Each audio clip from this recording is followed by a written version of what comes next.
الحمد لله نحمده ونستعينه ونستغفره ونؤمن به ونتوكل عليه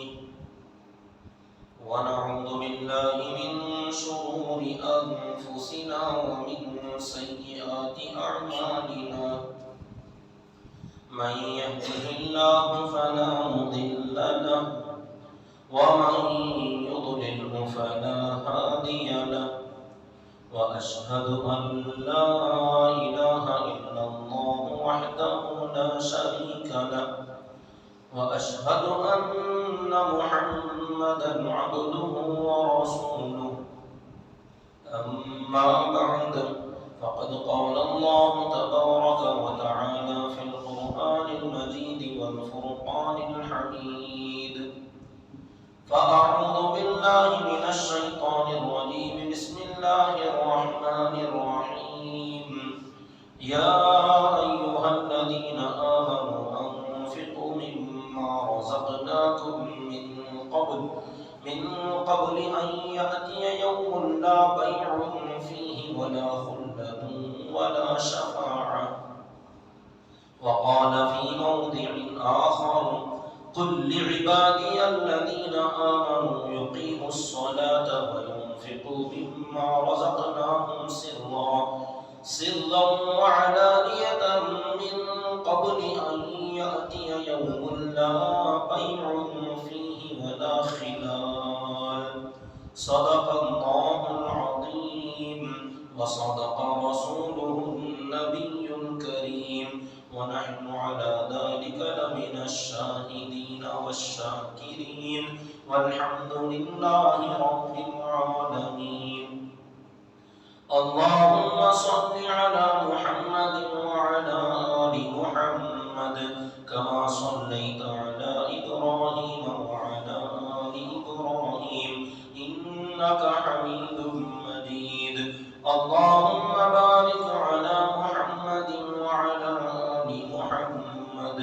كما باركت على إبراهيم وعلى آل إبراهيم إنك حميد مجيد محترم بزرگان اسلام و برادران ملت اور میرے معزز سامعین کرام، اللہ تبارک و تعالیٰ کی جو نعمتیں ہم پر ہیں، بہت بڑی بڑی نعمتیں، جو جان، جو جسم اور جو مال اور جو وقت اللہ رب العزت نے ہمارے پاس رکھا ہے، یہ بہت ہی اہم اور قیمتی نعمتیں ہیں، اور اللہ تعالیٰ نے ان نعمتوں میں سے اپنا کچھ حصہ مانگا ہے کہ میرے بندو ان میں سے تم مجھے اپنے لیے تھوڑا تھوڑا دیا کرو۔ ان اللہ اشتری من المؤمنین انفسهم واموالهم بان لهم الجنہ، ایک جگہ تو یوں فرمایا کہ اللہ تعالیٰ نے ایمان والے کی، جو بھی ایمان میں داخل ہوتا ہے اپنی خوشی سے، اپنی مرضی سے، وہ گویا اپنی جان اور اپنے مال کا سودا کرتا ہے جنت کے بدلے میں، کہ اے اللہ یہ میری جان میری نہیں رہی، آج کے بعد سے جب میں نے کلمہ پڑھا، میں ایمان میں داخل ہوا، آپ کے دین کو میں نے قبول کر لیا، تو یہ میری جان آپ کی ہے، آپ جب جہاں جیسے اس کو لگانے کا حکم دیں گے میں وہاں اس کو ایسے خرچ کر دوں گا۔ اور اسی طریقے سے اپنا مال، اور ایک چیز ہے اپنا وقت، یہ حالانکہ ان میں سے کوئی بھی اپنا نہیں ہے، دیکھنے کے اعتبار سے ظاہر میں ایسا لگتا ہے یہ ہمارا ہے، یہ ہمارا ہے۔ اللہ تعالیٰ نے قرآن مجید میں کئی جگہ اس کو سمجھایا کہ ہم نے تم کو پیدا کیا،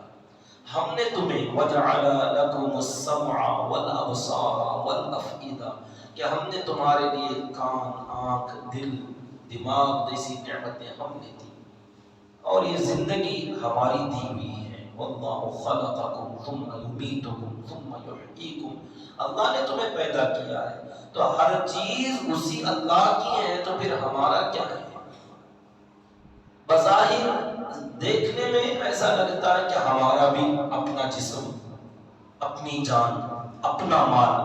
اگر دیکھا جائے، غور کیا جائے تھوڑی دیر کے لیے اس کے اندر، تو ہمارا سر سے لے کر پیر تک اپنی جان، نہ اس جان کا یہ قالب، یہ جو پنجرا ہے ہمارا جسم، یہ بھی ہمارا نہیں، یہ جسم اور جان بھی ہماری نہیں. تو اس جسم سے محنت کر کے یا دل دماغ لگا کر جو ہم پیسہ مال کماتے ہیں، وہ ہمارا کہاں سے ہوگا؟ اور اگر محنت ہماری ہو بھی جائے تو ملتا ادھر ہی سے ہے، جب تک وہ نہ دے کسی کو کچھ حاصل نہیں ہوتا. تو بہرحال یہ زندگی بھی جتنی بھی ہے ہماری عمر، یہ اللہ کا دیا ہوا وقت ہے ہمارے پاس. تو اس میں سے اللہ تعالیٰ نے کچھ مانگا ہے کہ اس دنیا میں تھوڑا سا تمہارے نفع اٹھانے کے لیے، تمہارے عیش و آرام کے لیے، تمہاری ضروریات پوری کرنے کے لیے ہم نے اجازت دی ہے. کر لو، کھا لو، پی لو، کما لو، بیوی بچوں کے ساتھ رہ لو، سہ لو، مگر تھوڑا سا وقت ہماری عبادت کے لیے فارغ کر لینا.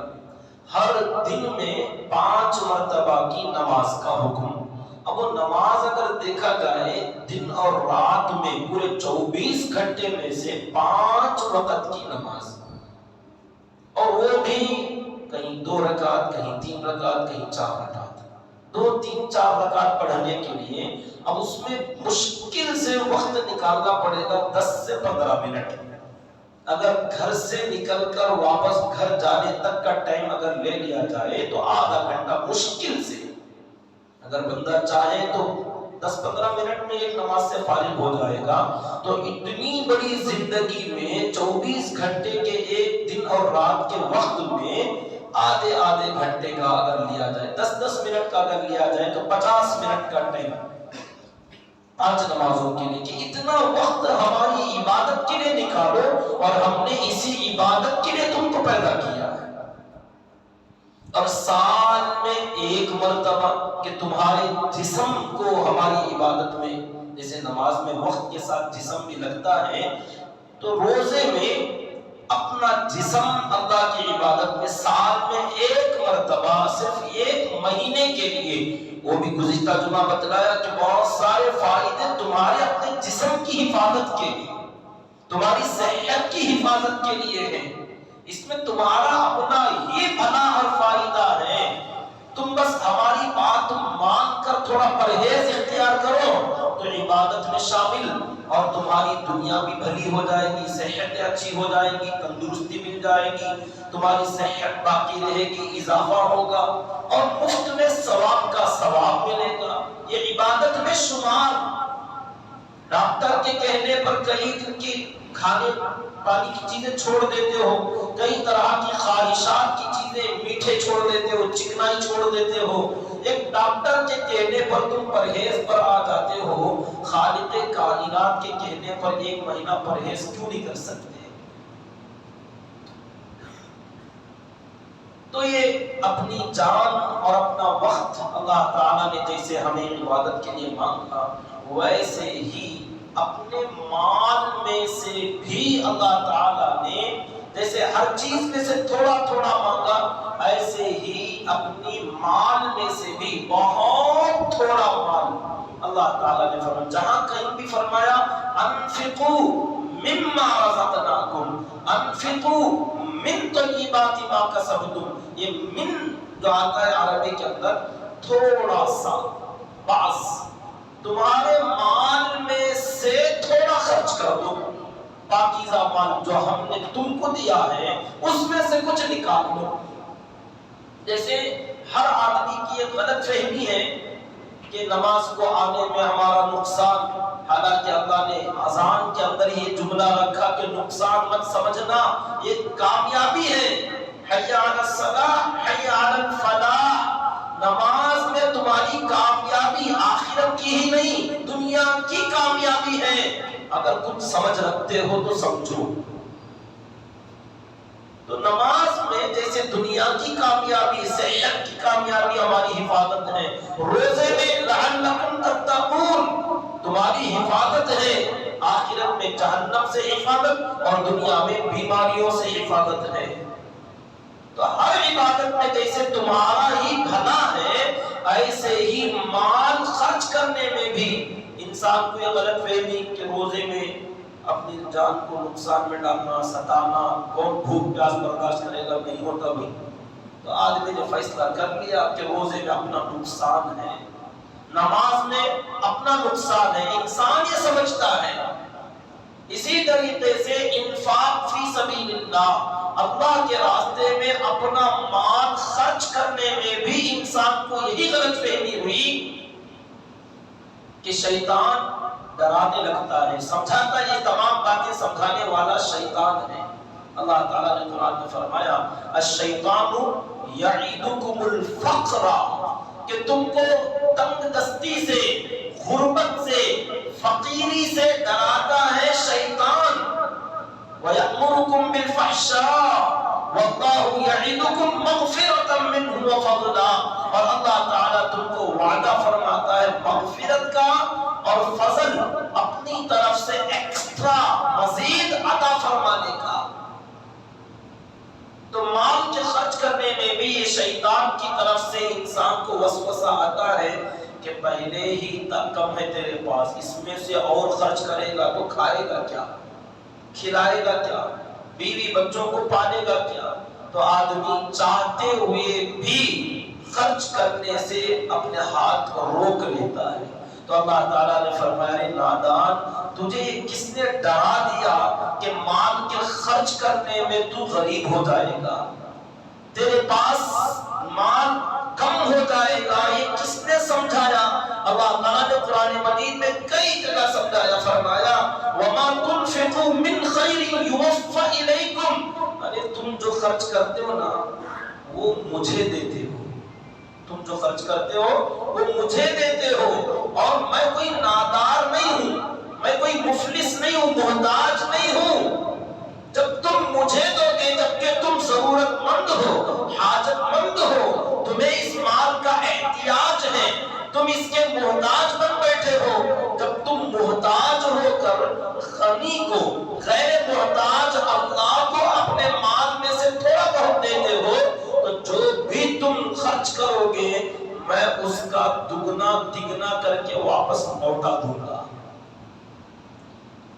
جب لوٹانا ہی ہے تو لیتے کیوں ہیں؟ تمہارا امتحان ہے، تمہاری آزمائش ہے. یہ دنیا تو یہ آزمائش کے لیے بنا. جنت میں نہیں مانگیں گے آپ سے، جنت میں سوال نہیں کیا جائے گا، بلکہ جنت میں تو اللہ خود پوچھیں گے اور کچھ چاہیے، اور کچھ چاہیے تو بولو، لے لو جتنا چاہتے ہو، جو چاہو گے لے لو. صرف اللہ تعالیٰ دینے کا سوال کریں گے کہ اور کچھ چاہیے دوں، اور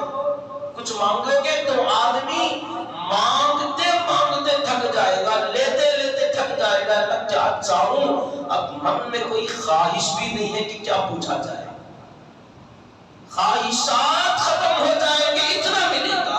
اب آپ امیجن کیجئے، سوچ کے دیکھیے کہ کیا مانگ سکیں گے آپ، کتنا مانگ سکیں گے. اللہ تعالیٰ نے فرمایا جتنا مانگو گے انلمٹ ملے گا، تمہاری خواہشات تمہاری سوچ سے بھی زیادہ ملے گا، حتیٰ کہ تم سوچ نہیں پاؤ گے کہ اور کیا مانگو، اتنا ملے گا. تو وہ تو وہاں ہے. اللہ تعالیٰ ایسا کوئی نادار نہیں ہے، محتاج نہیں ہے، نعوذ باللہ، وہ غنی ہے، صمد ہے، بے نیاز ہے. تو پھر دنیا میں تمہاری آزمائش ہے، امتحان ہے. اس لیے اللہ تعالیٰ نے جیسے بارہا میں مثال دیتا ہوں سمجھانے کے لیے کہ اپنے گھروں میں جو معصوم چھوٹے چھوٹے نادان بچے ہوتے ہیں، جو ابھی فہم کو نہیں پہنچتے، جن کی عقلیں بڑی نہیں ہوتی، چھوٹے دماغ کے جو بچے ہوتے ہیں، ان کو بہت کچھ کھانے پینے کی چیزیں، بسکٹ وغیرہ، چپس وغیرہ دلواتے ہیں، چاکلیٹس دلواتے ہیں، بڑی بڑی قیمتی چیزیں جو اپنی حیثیت کے مطابق بچوں کو دلا دیا. اب وہ جب کھانے لگے، اپنے اس کے مالک بن بیٹھے، وہ سمجھتے کہ میرا ہو گیا، تو دلانے والا خود، باپ ہو، ماں ہو، بھائی بہن جو بھی ہے، بڑے لوگ اس کے سامنے ہاتھ پھیلاتے ہیں. اب چھوٹے سے بچے کے سامنے ہاتھ پسارنا یہ علامت نہیں ہے کہ ہم کو اس کی ضرورت ہے، ہم کوئی محتاج بن گئے. اس بچے کے سامنے بڑے ہی شفقت سے، بڑے ہی محبت سے دلانے والا ہاتھ پھیلا کر کے بیٹا تھوڑا ہمیں بھی دو ذرا. اب بچہ اپنے مال میں سے بڑی مشکل سے 5-10 بسکٹ ہیں اس میں سے ایک نکالے گا، تھوڑا سا توڑ کے دیتا ہے۔ یہی مثال ہے میری اور آپ کی کہ اللہ تبارک و تعالی ہم کو اتنا سب کچھ دیتا ہے اور اس کے بعد اللہ بھی فرماتے ہیں میرے بندے مجھے تھوڑا۔ تو یہ مانگنا کوئی محتاجی کی علامت نہیں ہے، اللہ تعالیٰ کو کوئی ضرورت نہیں پڑی، بس وہ بچے سے جیسا ہمارا انداز ہوتا ہے اللہ تعالیٰ کا بھی یہی انداز کہ مجھے اب وہ پورا بسکٹ دے دو، پوری پیکٹ دے دو، ضرورت نہیں ہے، اس میں سے تھوڑا سا بھی اگر آپ دے دو گے تو اللہ تعالیٰ کہتے ہیں جتنا تم مجھے دو گے اس سے زیادہ میں تمہیں واپس کر دوں گا۔ آخرت کا ملنا تو ہے ہی، وہ چھوڑو آخرت کو، بندوں نے دین کو، اللہ کے رسول صلی اللہ علیہ وسلم کے احکامات کو آخرت میں کام آنے کا، جنت میں کام آنے کا، مرنے کے بعد کام آنے کا، یہ سوچ سوچ کے لوگوں نے دین کو پیچھے چھوڑ دیا کہ مرنے کے بعد کا نہ دیکھ لیں گے، نعوذ باللہ۔ حالانکہ وہ بھی کوئی کم نہیں تھا، وہی ایک چیز بہت کافی تھی، اسی کے لیے تو مر مٹنا تھا، لیکن اس کے آگے دنیا کا بھی فائدہ، ہر حکم کے اندر، نماز میں دنیا کا فائدہ، روزے میں دنیا کا فائدہ، زکات میں اور صدقہ و خیرات میں دنیا کا فائدہ، کہ جتنا تم اللہ کی عبادت کرو گے تمہاری یا تو صحت کے اعتبار سے، یا تمہارے عقل و دماغ کے اعتبار سے، یا تمہارے حافظے کے اعتبار سے، یا تمہاری روشنی کے اعتبار سے، یا تمہارے مال و دولت کے اضافے کے اعتبار سے، یا تمہارے سکون کے اعتبار سے، یا تمہاری زندگانی میں محبتوں کے اعتبار سے، یا تمہاری میاں بیوی اور اولاد کی زندگی میں محبتوں والی زندگی، کسی نہ کسی اعتبار سے ہر عبادت کا فائدہ آپ کو دنیا میں ملے گا۔ الا بذکر اللہ تطمئن القلوب، دنیا میں سب سے بڑی دولت دلوں کا سکون ہے، کہ آدمی کے پاس سب کچھ ہو مگر ٹینشنوں سے بھری زندگی، کہ نیند نہیں آتی، سکون نہیں ملتا، آدمی سکون کی تلاش میں پتہ نہیں کون سے ٹرپ لگاتا ہے، کہاں کے ٹور مارتا ہے، چکر کاٹ لیتا ہے، رشتہ داروں کے یہاں چلا جاتا ہے، دوست و احباب کے ساتھ گپ شپ کرتا ہے، لیکن دل کا سکون میسر نہیں آتا۔ تو پتہ نہیں کیا آدمی کام کر لیتا، فلمیں دیکھ لیتا، گانے سن لیتا، کھیل کود کر لیتا ہے،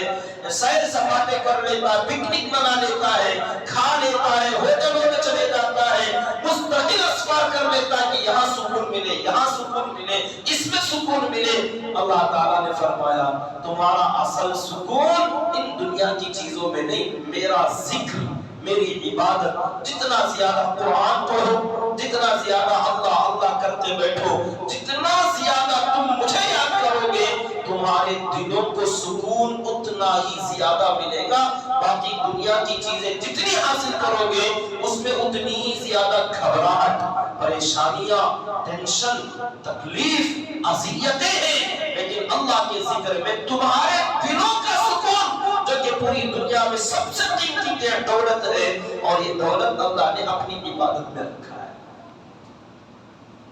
افسوس ہوتا ہے ان لوگوں پر جو انہی چیزوں کی تلاش میں، دنیا کے سکون کی تلاش میں دین کو چھوڑتے ہیں۔ روزہ کیوں چھوڑ رہے بھائی؟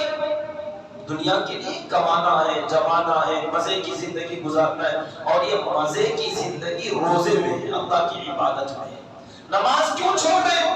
کہ نماز کو آنے فرصت کیوں نہیں ہے کہ کاروبار، دھندا، تجارت، بزنس، ملازمت، کیا کرو گے اس سے؟ وہی سکون۔ اللہ نے فرمایا تمہارا جو مقصد ہے وہ اس میں ہے، اور تم نے اسی کو چھوڑ کر دوسری چیزوں میں تلاش کرنا شروع کر دیا۔ ذکر کی فرصت نہیں، تلاوت کا موقع نہیں، ضرورت نہیں سمجھا، اور اسی کے بغیر لوگ آتے ہیں ہمارے پاس کہ گھبراہٹ ہے، بے قراری ہے، بے چینی ہے، نیند نہیں آتی ہے، پتہ نہیں کیا کیا ہو گیا ہے۔ ارے آپ کا علاج تو اللہ کی عبادت میں ہے، اور اسی کو چھوڑ دیا تھا جس کی وجہ سے آج یہ عالم ہے تمہارا۔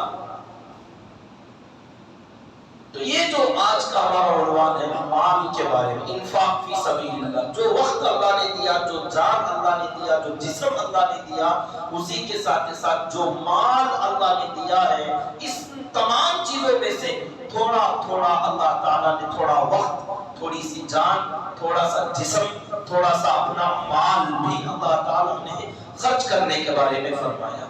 مال خرچ کرنا رمضان کے ساتھ ریلیٹڈ نہیں ہے،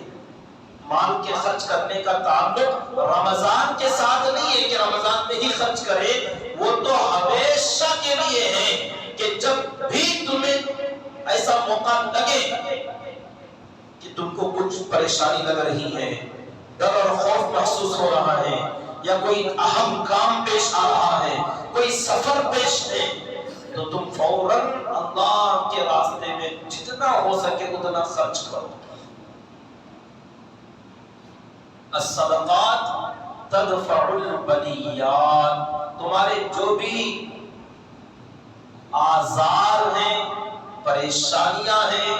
مجبوریاں ہیں، اللہ کے نبی صلی اللہ علیہ وسلم نے فرمایا جب بھی کچھ تمہیں ایسا لگے، کوئی اہم کام تمہارے سامنے ہے، اہم سفر تمہارے سامنے، نکل رہے ہو گھر سے، گاڑی میں بیٹھ رہے ہو، آگے خطرات کا اندیشہ ہے کہ پتہ نہیں کب کہاں راستے میں کچھ بھی ہو سکتا ہے، تو جانے سے پہلے اپنا حفاظت کا سامان کر کے چلے جاؤ، اللہ کے راستے میں خلوص نیت کے ساتھ صدقہ نکالو۔ اب یہ کوئی مستقل بڑا کام نہیں صدقہ نکالنے کا، کوئی نیت کرنا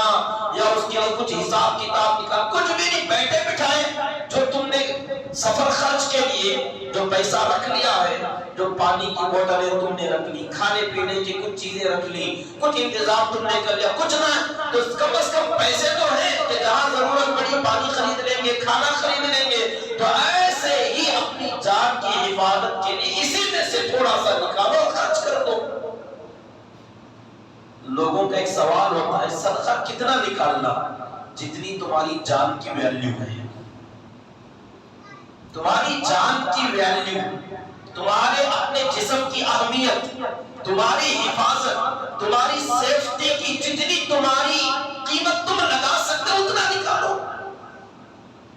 اب اگر اس کے حساب سے دیکھا جائے تو سب سے زیادہ مال تو اسی صدقے میں نکالنا پڑتا ہے، کیونکہ جان کی حفاظت، اور اگر یہی جان کی حفاظت نہ ہوئی تو تھوڑا بہت اللہ نہ کرے کوئی حادثہ پیش آ گیا، کوئی انہونی ہو گئی، تو ہسپتالوں میں جانے کے بعد صدقے کا 1000 گنا بڑھا کر آپ نکالو گے۔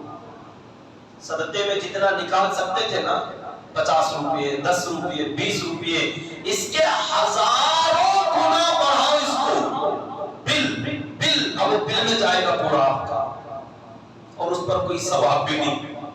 اور کوئی خوشی بھی نہیں ہوگی آپ کو نکالنے میں، کہ ہر بل دیکھ کر دل سے گالیاں نکلیں گی، دل سے تو کیا زبان سے بھی نکل جاتی،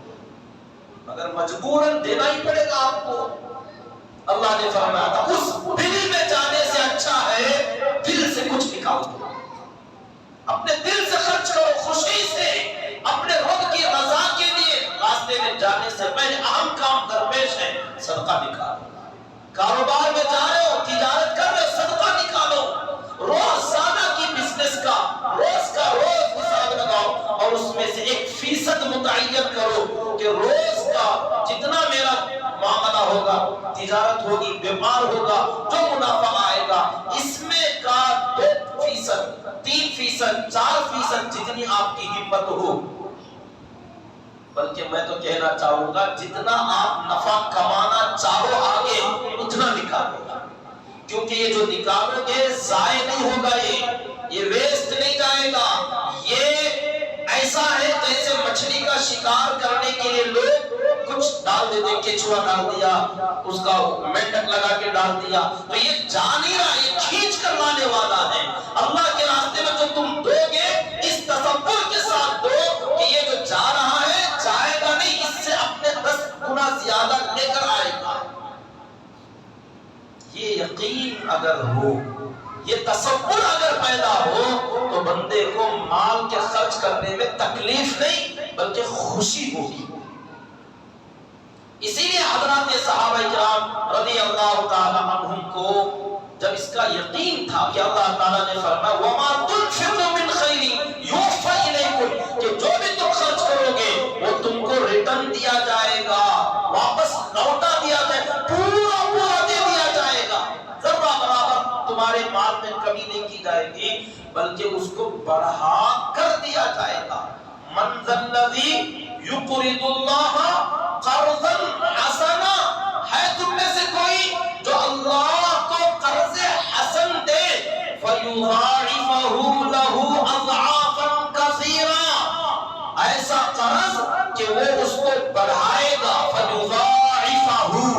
اس کو تضاعف بڑھائے گا، اس بندے کو لہو اس کے مال کو لوٹا کر دے گا۔ کتنا بڑھائے گا؟ کہ تم حساب مت کرو، اضعافا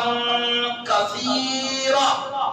صرف اضعافا کافی تھا، فَيُضَاعِفَهُ لَهُ اضعافا کہ بہت سارے حصے اللہ بڑھا کر دے دیں گے۔ ساتھ میں فرمایا کثیرا، بہت زیادہ اللہ تعالیٰ بڑھا کر دینے والا ہے۔ تو ایسے بڑھا کر دینے والے اللہ کو کوئی ہے جو تم میں سے قرض دے؟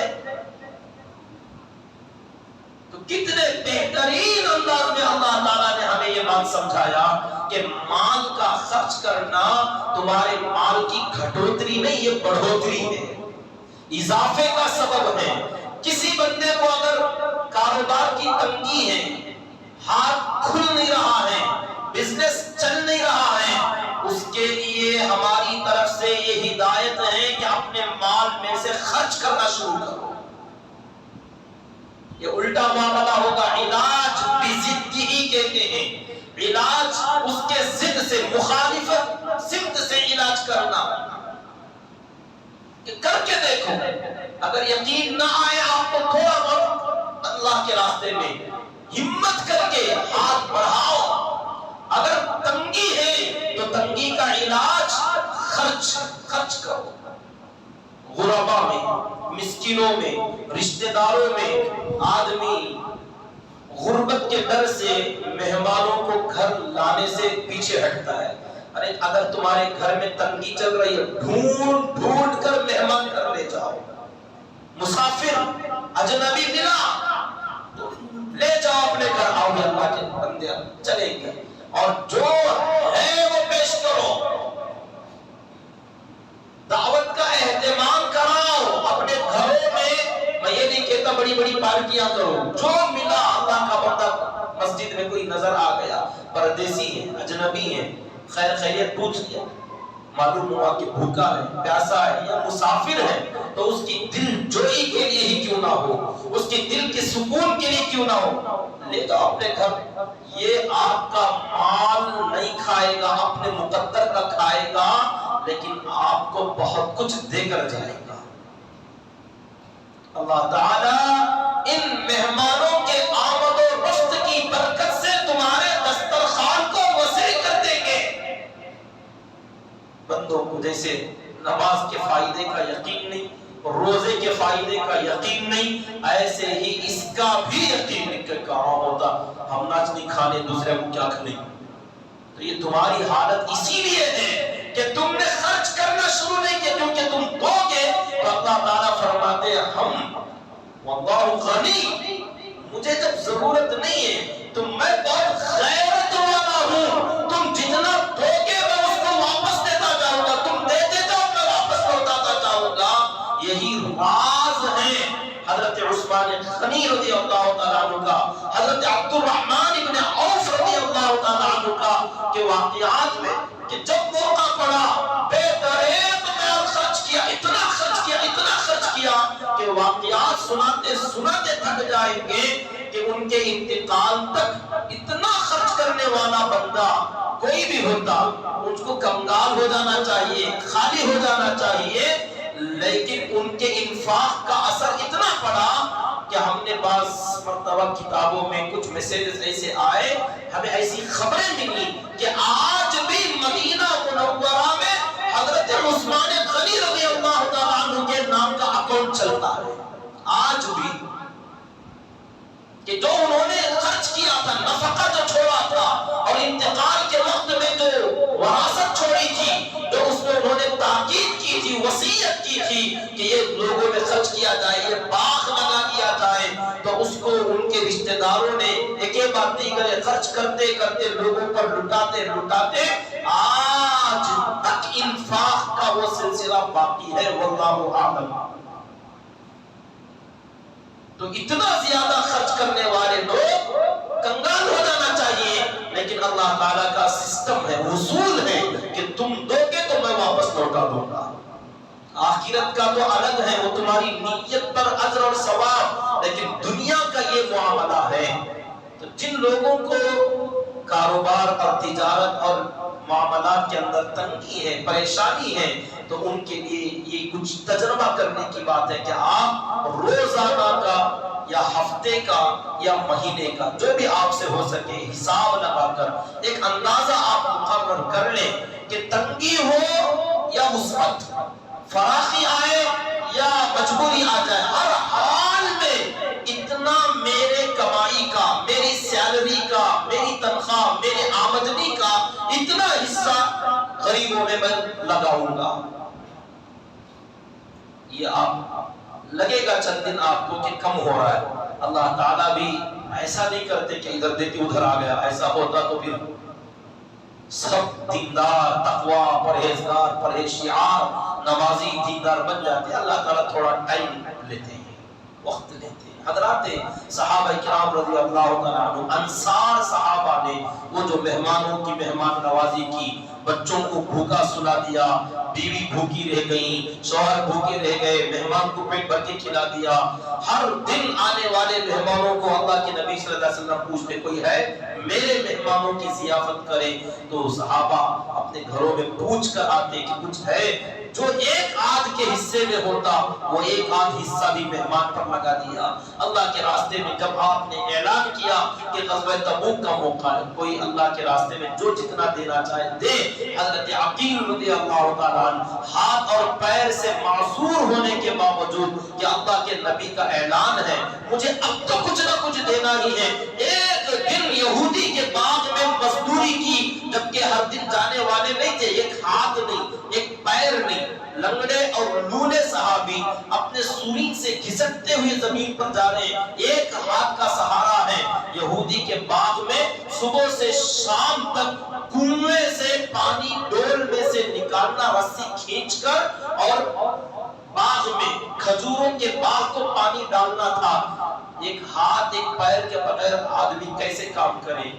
کتابوں میں لکھا ہے حضرت عقیل رضی اللہ تعالیٰ عنہ نے ایک ہاتھ سے پکڑ کے کھینچا اور منہ میں رسی کو پکڑا، پھر کھینچتے دانتوں میں پکڑتے، کھینچتے دانتوں میں پکڑتے۔ یہ بولنا اور سننا بہت آسان ہے، اتنا وزن پانی بھرا ہوا ڈول، پانی سے کھینچنا، رسی کو نکالنا اور منہ میں پکڑنا، جبڑوں کا کیا حال ہوا ہوگا، ایک ہاتھ کا کیا حال ہوا ہوگا، اور وہ بھی نان سٹاپ صبح سے شام تک کام کرنا، اس کے بدلے میں شام کو آدھا سا کھجور اجرت میں ملنا، بیوی بچوں کا خیال کیے بغیر اس پوٹلی کو کندھے پر ڈال کر مسجد نبوی میں آنا اور یہ دیکھنا کہ مسجد نبوی میں مال کا راس لگا ہوا ہے کہ ایک طرف کھجور کا ڈھیر، ایک طرف سونا اور چاندی، ایک طرف ہتھیارات، جس سے جو ہو سکا بندے لا کر دینے والے۔ غزوہ تبوک کی تیاری کے لیے اتنا مال جمع ہو گیا تو بڑے شرمندہ ہوئے کہ اتنا جمع ہو گیا، اس میں میرا یہ آدھا سا کھجور کیا کام آئے گا۔ شرمیلے انداز میں چھپے چھپے باہر ادھر سے آئے اور اللہ کے نبی صلی اللہ علیہ وسلم سے چھپکے سے کہا ایک غریب کا، ایک محتاج کا، ایک کمزور بندے کا ہلکا سا صدقہ ہے، آپ قبول فرما لیجئے اور کسی کو بتائیے گا مت، کیونکہ اتنا سا ہے۔ آپ صلی اللہ علیہ وسلم نے اس پوٹلی کو لیا اور پوری ڈھیر کے اوپر رکھا اور فرمایا یہ عقیل کا صدقہ ہے، یہ عقیل کی طرف سے ہے، اور اس عقیل کے صدقے کی وجہ سے تم سب کا صدقہ اللہ نے قبول کر لیا، اس کی برکت سے۔ یہ یقین تھا۔ اب ان حضرات نے اس طریقے سے قربانیاں دے کر، فقر و فاقہ جھیل کر جو انہوں نے خرچ کیا، اللہ تعالیٰ نے فوراً نہیں دیا، وقت لگا۔ بدر احد، خندق، خیبر، صلح حدیبیہ، موتا، اور آخر میں آیا فتح مکہ۔ خیبر سے شروع ہو گیا تھا، جیسا کہ سیرت کے اندر بات چل رہی ہے کہ صلح حدیبیہ کے بعد خیبر، اور یہاں سے اللہ تعالیٰ نے حضرات صحابہ کا وہ جو کچھ انہوں نے دیا تھا واپس لوٹانا شروع ہو گیا۔ اب اتنا آنے لگا خیبر سے جو شروع ہوا فتح مکہ، غزوہ حنین، غزوہ تبوک، اب اس کے بعد اللہ کے نبی صلی اللہ علیہ وسلم کے پردہ فرما جانے کے بعد غزوہ قادسیہ کی جنگ، اور روم، قیصر، کسرا، روم اور فارس کی جو جنگیں، اس کے بعد اللہ کے ساتھ یہی حضرات صحابہ تھے، اتنی ساری قربانیوں کے ساتھ جو غزوات میں جا رہے ہیں، ایک ایک کھجور ایک ایک آدمی کو دیا جا رہا ہے، ایک دن کا کھانا ہے ایک کھجور، اس کے زیادہ مت پوچھنا، توشہ نہیں ہے۔ شاگردوں نے پوچھا ایک کھجور میں کیا کام چلتا ہوگا؟ اب اس ایک کھجور کی قیمت بھی تب پتا چلی جب وہ بھی بند ہو گیا۔ کیا وہ بھی نہیں ہے بھئی، بھوکے پاسے رہنا شروع ہو جاؤ؟ تو لوگوں نے وہ جو کھجور کی گٹھلیاں رکھ چھوڑی تھیں، جب بھوک ستاتی تو تسلی کے لیے خالی گٹھلی منہ میں رکھ کر چوس کر دل بہلا لیتے، کچھ کھا لے۔ ان قربانیوں کے بعد جب اللہ تعالیٰ نے دروازے کھولے، مال کا آنا شروع ہوا، تو کیا کہنے حضرت ابو ہریرہ رضی اللہ تعالیٰ عنہ کے، حضرت ابو ذر غفاری رضی اللہ تعالیٰ عنہ کے، حضرت سلمان فارسی رضی اللہ تعالیٰ عنہ کے، وہ صفہ میں بھوکے پیاسے پڑے رہنے والے صحابہ، ننگے بدن رہنے والے، صرف سطر چھپانے کے بقدر کپڑا ہوتا تھا، لنگیاں باندھ کر ایک دوسرے کے پیٹ کے پیچھے اپنے جسموں کو چھپاتے تھے۔ حضرت ابو ہریرہ رضی اللہ تعالیٰ کہتے ایک وقت آیا، کپڑا تو کپڑا، بہترین لباس پہننے کے ساتھ ساتھ ایک مرتبہ سردی ہو گئی، ناک سے پانی بہنے لگا، نزلہ تھا، تو میں نے ناک پاک تو کیا اپنی، تو کپڑا کتان کا تھا، اور میں نے کہا واہ واہ ابو ہریرہ کا آج کیا کہنے، ایک وقت تھا بھوکا پیاسا، بھوک کی وجہ سے بے ہوشی تاری ہو جاتی تھی، اور لوگ مجھے مرگی کا دورہ سمجھ کر میری گردن پر پاؤں رکھ کر دباتے تھے، میرا علاج کرتے تھے، اتنا بھوک اور پیاس کا زمانہ تھا، اور پہننے کو کپڑے نہیں ہوتے تھے، آج ناک پاک کرنے کے لیے کتان کا کپڑا اللہ نے دے دیا۔ یہ وسعت، یہ فراخی، اور اس کے بعد اللہ کے نبی صلی اللہ علیہ وسلم نے جو وعدے فرمائے تھے مسجد نبوی کے اندر، کسرا کا، فارس کے بادشاہ کا وہ اس کا تاج اور اس کی کرسی جس کے لوہے کے پائیدان تھے وہ توڑ کر اس کے پاؤں، اور کسرا کے بادشاہ کی کرسی سونے کی، ہیرے جواہرات لگے ہوئے پاؤں اس کے مسجد نبوی کے اندر لا کر ڈالا گیا ہے، اور اتنا زیادہ، اور وہ جو قالین تھی جس کے اندر سونے چاندی کا کام تھا، وہ قالین مسجد نبوی کے اندر آ کر پڑی ہے، اور اس کو کاٹ کاٹ کر حضرات صحابہ میں تقسیم کیا جا رہا ہے۔ یہ جو اللہ نے فرمایا تھا وَمَا تُنْفِقُوا مِنْ خَيْرٍ يُوَفَّ إِلَيْكُمْ، کہ تم جو بھی خیر خرچ کرو گے اسے تمہیں واپس لوٹا دیا جائے گا۔ اس آنے میں اور اس لوٹانے میں تھوڑا سا وقت لگا، تو مال آپ کو ملے گا ضرور، لیکن کب کیسے اللہ تعالیٰ بہتر جانتے ہیں، کس بندے کو کب دینا، کیسے دینا، کیونکہ ہماری حفاظت بھی تو ضروری، ہماری جان اور مال اور ساتھ ہی ساتھ اپنے ایمان کی حفاظت ضروری ہے۔ اس لیے اللہ تعالیٰ ایمان والوں کو بھی بہت ہی حساب کے ساتھ، حد سے زیادہ بھی نہیں، کیونکہ ہم دیکھتے ہیں یہاں پر جس کو تھوڑا بہت زیادہ مل گیا اس کا سر اس کے مونڈھوں پر رکتا نہیں ہے، اس کو کنٹرول نہیں آتا، بے لگام گھوڑے کی طرح ناچتا، تھوڑا سا زیادہ، بہت زیادہ نہیں ہے، کنگال فقیر محتاج ہی تھوڑا سا اگر مل گیا تو کیا کہنے، کوئی رسم، کوئی منگنی، خواہ سے ختنے میں دعوت، اللہ فضول برتھڈے، ایسے ایسے بہانے تلاش کرے گا۔ مال جو ہے اب بندہ اپنے اپنے ایمان کو بچا نہیں پاتا کہ یہود و نصارہ کے طریقے پر چھوٹی چھوٹی باتوں پر فضول خرچیاں، رسم و رواج میں، عیاشیوں میں اپنا مال لگاتا ہے، اور جو کام ہلکے میں ہو سکتا تھا اپنے مال کی نمائش کے لیے لاکھوں کروڑوں خرچ کرتا ہے، اور بعد میں یہی بندہ فقیر بن جاتا ہے، بھکاری ہو جاتا ہے۔ ہم نے دیکھا ایسے لوگوں کو، ہماری نظروں میں آج بھی ہیں وہ لوگ۔ تو ایسے مال زیادہ آنے سے آدمی فتنے میں مبتلا ہو جاتا ہے۔ اس لیے اللہ تبارک و تعالی اپنے علم اور اپنی حکمت کے مطابق ہر بندے کو اس کے لیے جتنا مناسب ہے اتنا دے کر اس کے ایمان کی حفاظت فرما لیتے ہیں۔ تو میرے بھائیوں، اللہ تعالیٰ کا حکم ہے اپنا مال پورا نہیں، اس میں سے تھوڑا خرچ کر لو۔ اب جن بندوں کے پاس نصاب ایک مقدار ہے شریعت کی، صرف سونا سونا اگر کسی کے پاس ہے تو 7.5 تولہ سونا، صرف چاندی چاندی اگر کسی کے پاس ہے تو 52.5 تولہ چاندی۔ وہ پہلا زمانہ تھا جس میں دینار سونے کے سکوں کو کہا جاتا تھا، درہم چاندی کے سکے، کسی کے پاس درہم ہوتے کسی کے پاس دینار ہوتے۔ تو اس کے حساب سے نصاب متعین کیا گیا کہ صرف دینار ہے تو 7.5 تولہ، صرف درہم ہے تو 52.5 تولہ۔ اور اس کے بعد جب مکس ہو گیا کسی کے پاس یہ بھی ہے یہ بھی ہے، تو یہاں پر غریبوں کا فائدہ جس میں ہوگا وہ نصاب متعین کیا جائے گا، کیونکہ مال کے خرچ کرنے میں غربا کا، مسکینوں کا فائدہ ملحوظ نظر رکھا گیا ہے۔ تو اس میں جب سونا اور چاندی،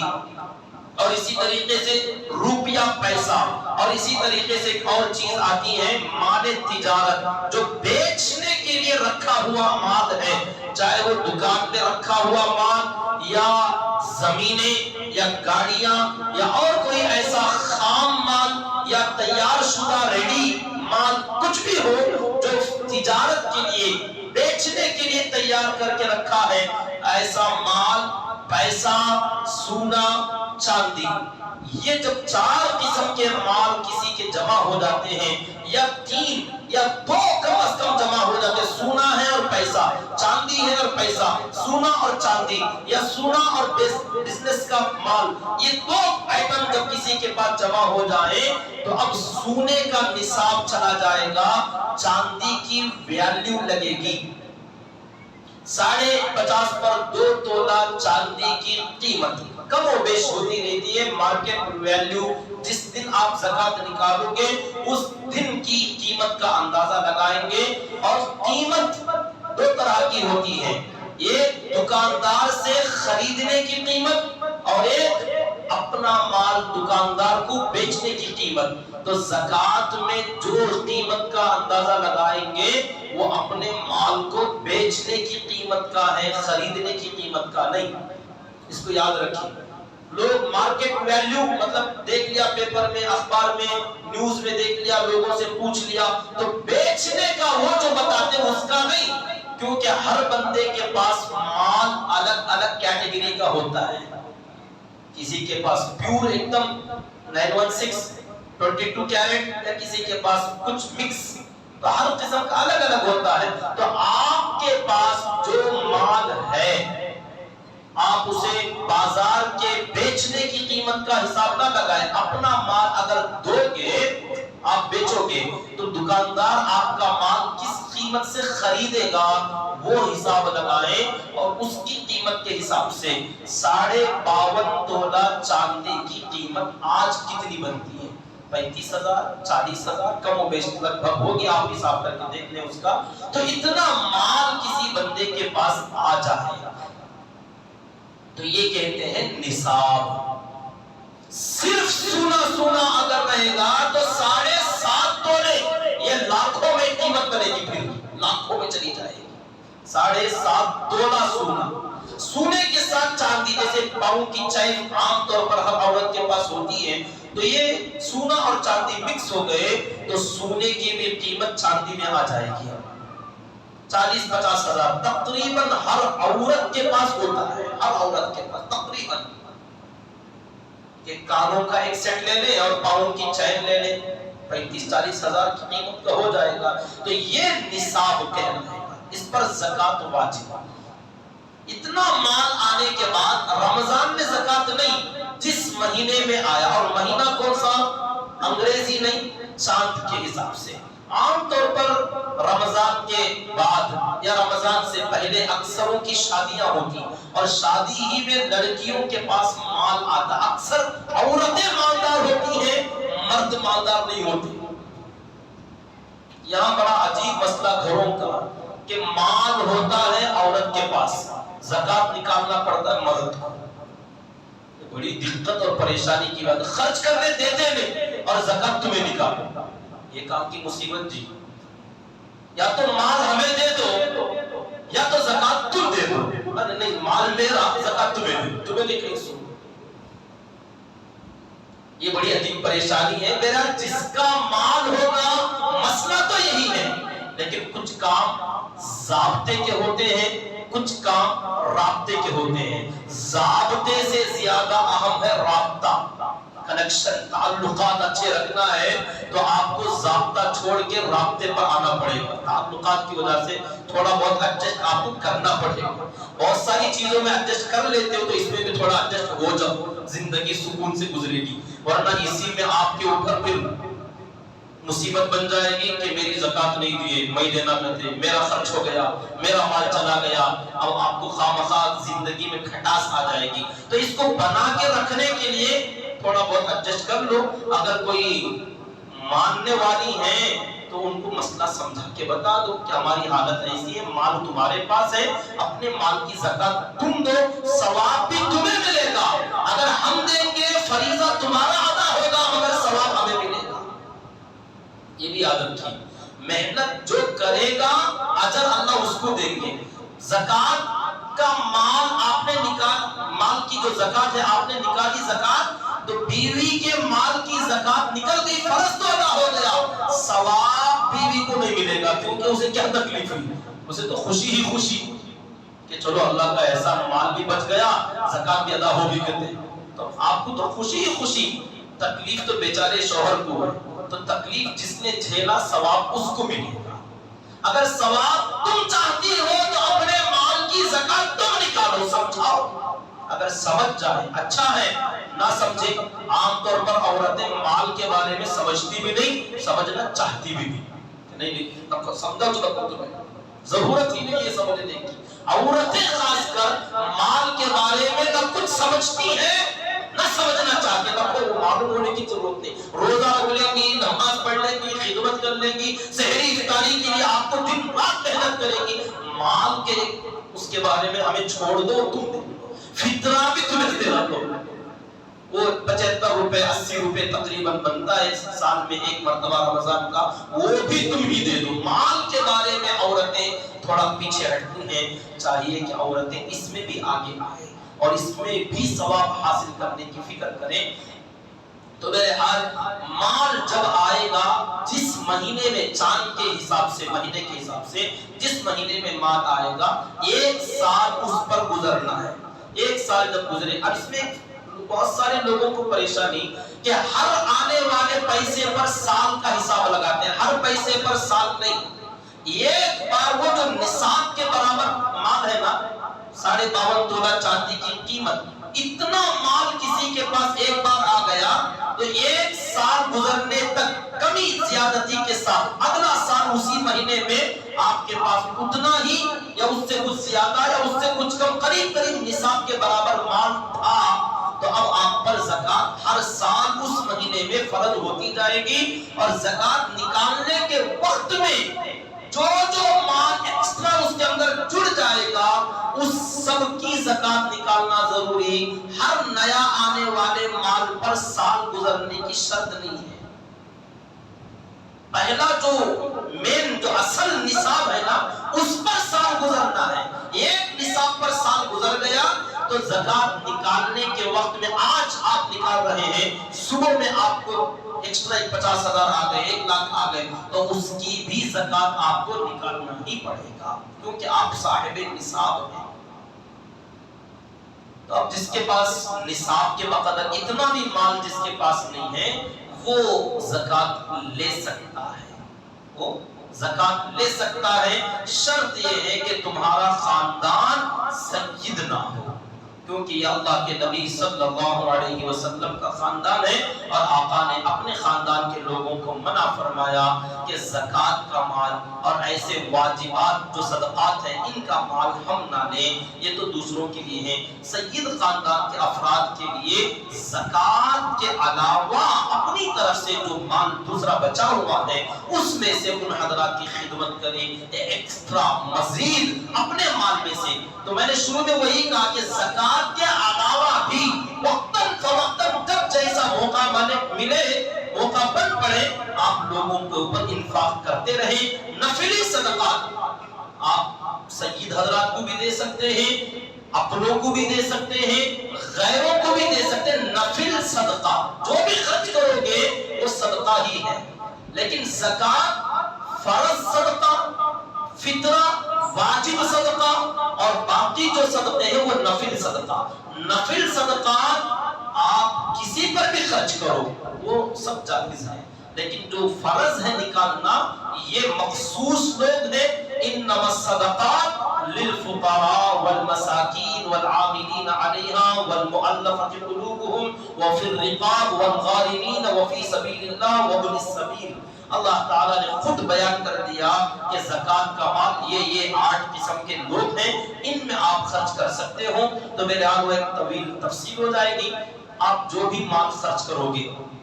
یہ یاد رکھیں آج کل کے زمانے کے حساب سے بہت سارے غیر